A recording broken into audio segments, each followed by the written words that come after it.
Cuchulain was behind Laine, who couldn't move for some reason. He was a fox circling her. She didn't know if he'd befriend her or eat her. But in any case, she was at his disposal. "Your love is wily, cunning, and misleading, Mr. Fox," she told him. Maybe this meant she'd befriend the enemy, as it seemed. She was capable of loving any wild creature.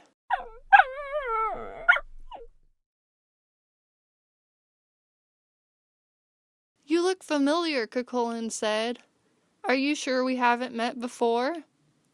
He put his hand on the rock fence just above Laine's shoulder, so it was almost like he was touching her shoulder. He was looking at her when she turned around, like Max had done, his hand on the car seat just above her shoulder, like a gesture of love. They went to the Mexican restaurant with Ashley, and it was happening all over again, the two kids in the river. On the radio, the Bare Naked Ladies sang, "I met you before the fall of Rome. I begged you to let me take you home."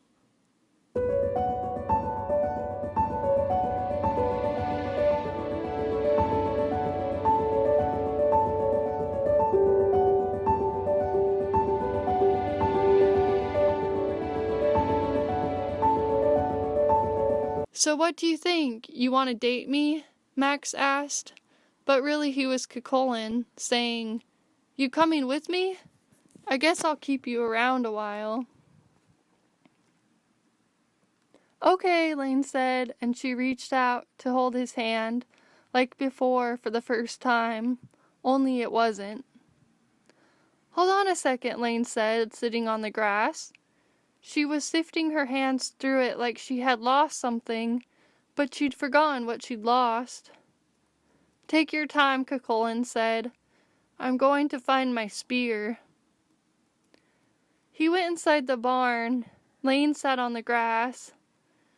She tried to summarize what had just happened to get it all straight in her mind, and to try to understand what was coming next. She was like, "So you're telling me Laine and Morgan went to find Cuchulain. Now Morgan and Laine are two parts of the same person, who are at war and have been split apart by heartbreak? One loves Cuchulain and the other is glad to be rid of him. And that next Morgan will turn into a bunch of different animals who will try to thwart Cuchulain's war efforts? And there's nothing I can do but tag along and let it all happen? How did she know all this? It was written in the ancient Irish cattle raid of Cooley's story. Once she accepted these facts, she was able to relax a little. If it was any consolation, at least she knew what forms Morgan would take. Even if she didn't know when the next attacks would come, at least she had some idea of her transformation. Yet, what scared her were the mood swings. Heartbreak was like being zapped by an eel, run over by a bull, and being flung off one of the cliffs at the northernmost point of Ireland. And unfortunately, she realized that's exactly what was going to happen. Basically, she'd get stabbed 3 times in each of her animal forms, trying to do him as he'd done her. But in the end, she'd offer him forgiveness, and the forgiveness would heal her wounds. Before Cuchulain shut the door to the barn, Laine saw his makeshift bed. In the same way, when Laine first went over to Max's, he didn't seem to have any sheets on his bed. She wondered if this was a sign things aren't right with a person, or maybe it was just laundry day.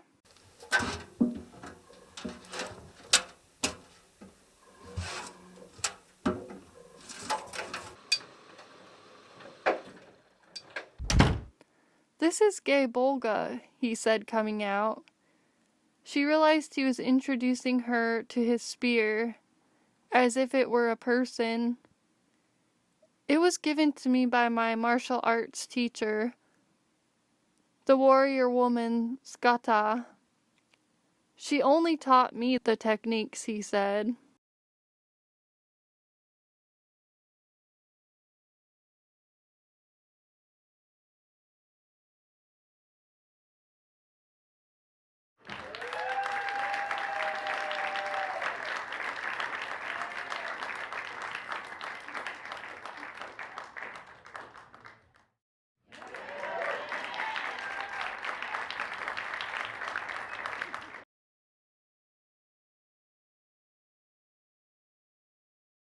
They started walking together hand in hand and entered through a dense forest. 20 minutes later, they had not gone far together, walking on the road together away from the whitewashed barn, on the dirt road and past Laine's neighbor's bungalow, which had turned into a little stone cottage, when he led her down the hill. "That's Dundalk," Cuchulain said, pointing to the town in the distance. "The town I was born in." Laine was thinking, "No, that's just boring old Hamilton." Laine noticed that Cuchulain had taken nothing with him except for his magical spear that was always attached to his side, called Gay Bolga. When they got to where Bowman Road was supposed to be, Laine realized it was not there at all. In its place was a patch of marshland, interspersed with thin branchless trees. In the faint distance above the mist, she could see where Hamilton was supposed to be, the same town lights she'd often seen from atop her place on Roman Hill, but they were closer now. Laine was thinking, "No, that's Hamilton." But she didn't want to contradict him, and in her mind she could almost imagine it with the signpost Dundalk, the famous birthplace of the warrior Cuchulain. She felt like she needed something to connect her story, like a filler.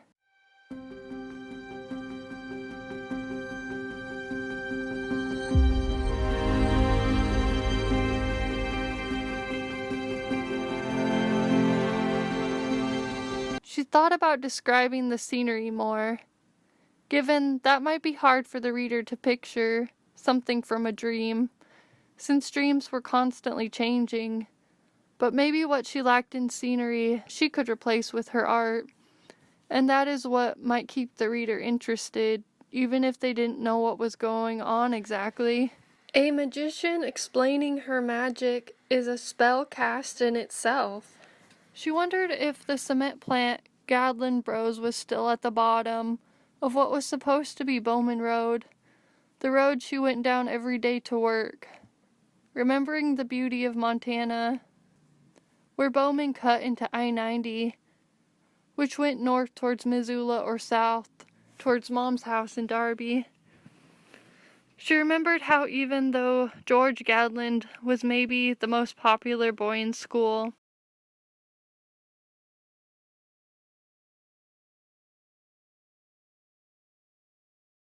starting out freshman year, she didn't know who he was and asked about the George G on the license plate. "Who is George G?" she asked.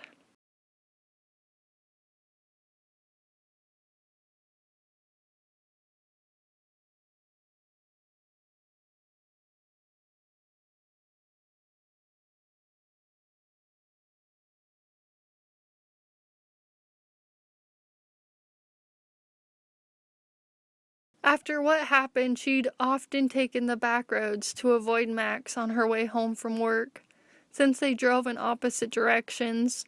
Taking that back way was more slow going, excruciating, because of the potholes and the dirt, but it had its own unique beauty. The hard road always does, if one looks close enough. "All we have to do is follow this here road, and it will take us all the way to your cow," Cuchulain said. And she wondered if even then he knew that by disappointing her, he was putting her on a better path to her future.